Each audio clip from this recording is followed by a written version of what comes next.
This land was already marked by something that no one seems to recognize, and it hasn't traveled into the modernized understanding of what America is. It was marked by the spirit of the plumed serpent. This is the name of the actual serpent. I cannot pronounce that, so you can read it for yourself.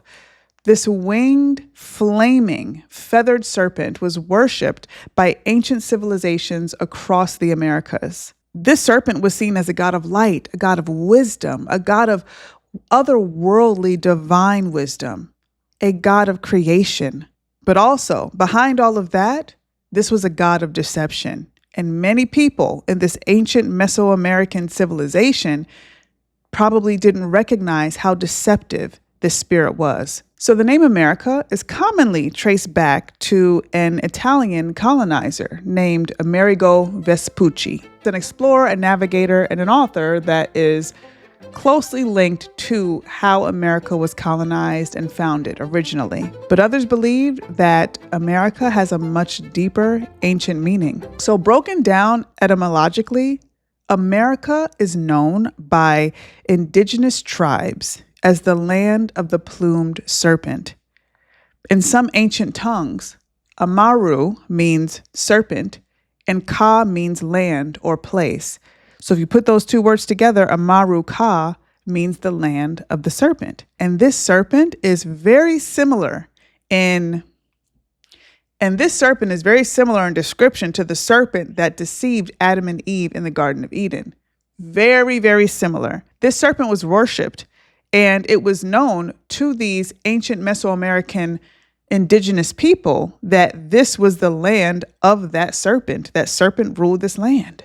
And this serpent offered the people knowledge, power, understanding on how to navigate this land, build upon this land, take care of the land. And so I'm sure they would give offerings and sacrifices to this plumed serpent in order to receive divine revelation and knowledge about how to tend to the land. And remember, this is not the first time that a serpent is giving divine knowledge and wisdom and otherworldly information to humans. We see this in Genesis with Adam and Eve in the land of Eden. Nahash in Hebrew was that serpent who came and deceived Eve, offering wisdom, promising freedom and deliverance of this imprisonment in this Garden of Eden. And what's so interesting about this Nahash serpent spirit that was in the Garden of Eden, it was not what it has been depicted as. When you think about the Garden of Eden, Adam and Eve was talking to the serpent. You literally think about a serpent, right? You think about this regular schmegular looking snake, but that's not what this serpent looked like. And no one talks about this. And I have recently been learning more and more and more about this and getting revelation like crazy, because when we look at the Hebrew word Nahash, it carries a layered meaning. It means serpent, but it also implies something shining, enchanting, completely captivating and radiant. So this supernatural being was extremely majestic. It was mesmerizing to Adam and Eve. It was not some regular dusty, musty, crusty snake that was slithering on the ground through the trees. Like, that's not how this went. Because if it was, do you think Eve would actually be deceived that easily? That extremely? Doubt it. I completely doubt it. This Nahash showed up like an angelic being, like something from the heavens, like something likened to God himself, even though Eve and Adam knew that it was not God because it was contradicting God's orders and instructions. And at the same time, it was so majestic and it was promising this level of freedom that Eve was looking for. So this Nahash wasn't something that you would instinctively fear. It wasn't intimidating. It wasn't threatening. It wasn't ugly. Because if it was, do you think Eve would have listened to it? Like, if something was slimy and ugly and nasty, like a boogeyman, monster-looking serpent, do you think Eve would be like, okay, I think I should listen to you? It doesn't work like that. And we need to keep this in mind, because this is how demonic entities are. They're very cunning. They can absolutely shapeshift into something that looks so welcoming, so friendly, so beautiful, but also so very otherworldly, to the point where if we engage with this presence, it could take us to new levels of knowledge and revelation and understanding. And again, freedom, maybe out of sickness, out of poverty, out of mental torment, whatever type of freedom we're looking for. So back in the Garden of Eden, and even the Mesoamericans and that ancient indigenous civilization in the Americas, it's the same thing. They were looking to these serpent beings in a way where they believed these spirits, these gods, could show them something that they were truly desiring in their heart. And so, again, this Nahash in the Garden of Eden was not instinctively scary. It was captivating.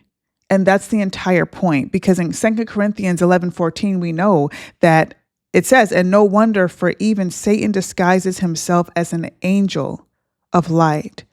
So this is a shape-shifting, disguising spirit in the book of Genesis. It's the same type of thing that happens when we're encountering these deceptive spirits in our thoughts, in our mind, just in our day-to-day. And it's also what I believe the same spirit that took over those indigenous peoples of America. But what we do know is that America, this plumed serpent, was not the Holy Spirit. It was not the Spirit of God. It was a counterfeit. It was a deceiver. And he's been doing it for all of time. He's still doing it today. And it's crazy how he continues to do it in all of these different parts of the world, even in these different systems that we live in today. So this was a flaming, flying type of serpent spirit, shape-shifting spirit. And this name America carries that legacy. It carries a legacy of this captivating, deceptive, cunning, flying serpent deceiver. And this is not conspiracy. This is actual history. You can look this up. You can do your own research. I've been doing mine. And it sparked when I made the last video, and you can watch that here. Nathan Reynolds, I was playing a video that he was being interviewed that was really intense. But he mentioned this plumed spirit. And I had not yet heard of that. So I did my own research. I started digging and I found so much. I'm just scratching the surface in this video. You should absolutely do your own research. But this is not meant to fearmonger. It's meant to awaken us. Why? We're going to get into it in this video.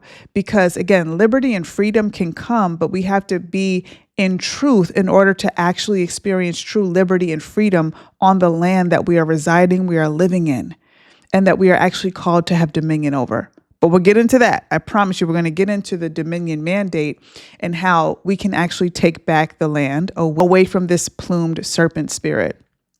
But because America was built on land dedicated to the serpent, it explains why so much blood is crying out from the soil, from slavery to genocide, to even legalized abortion on this land, to corruption in every single system we can possibly think of. This land has been crying for centuries, just like Abel's blood was crying from the land. And let's go there in the Bible. Go to Genesis 4:10. Genesis 4:10. Remember Cain and Abel and how Cain killed his own brother, Abel. And this is what happened. The Lord said something after Cain murdered his brother.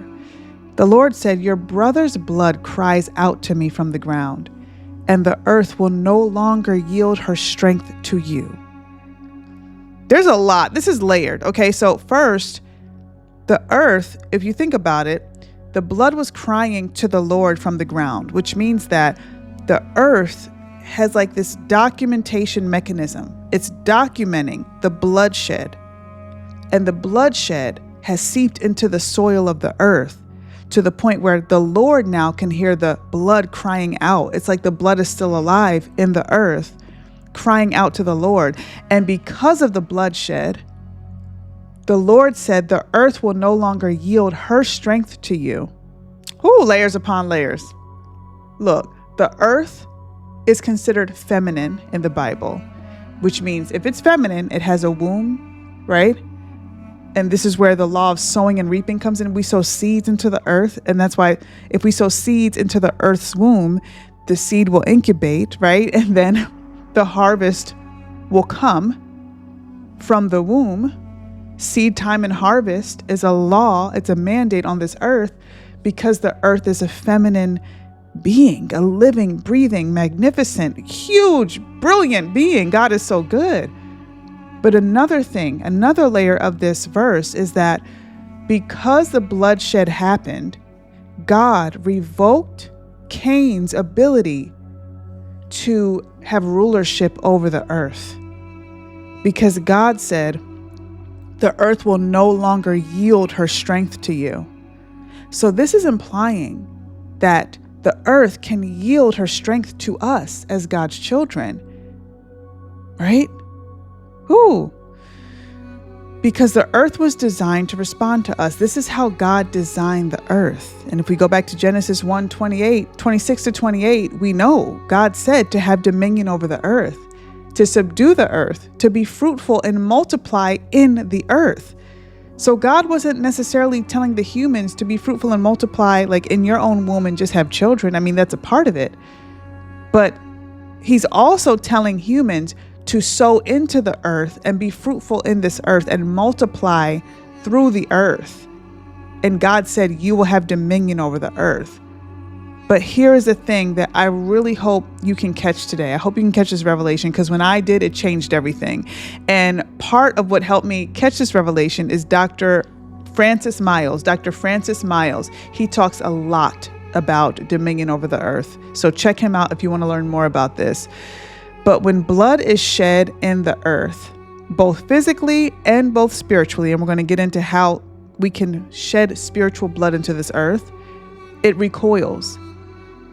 It stops yielding her strength to us, which means that dominion, rulership, that privilege that God has given us as his children is actually revoked because of the bloodshed.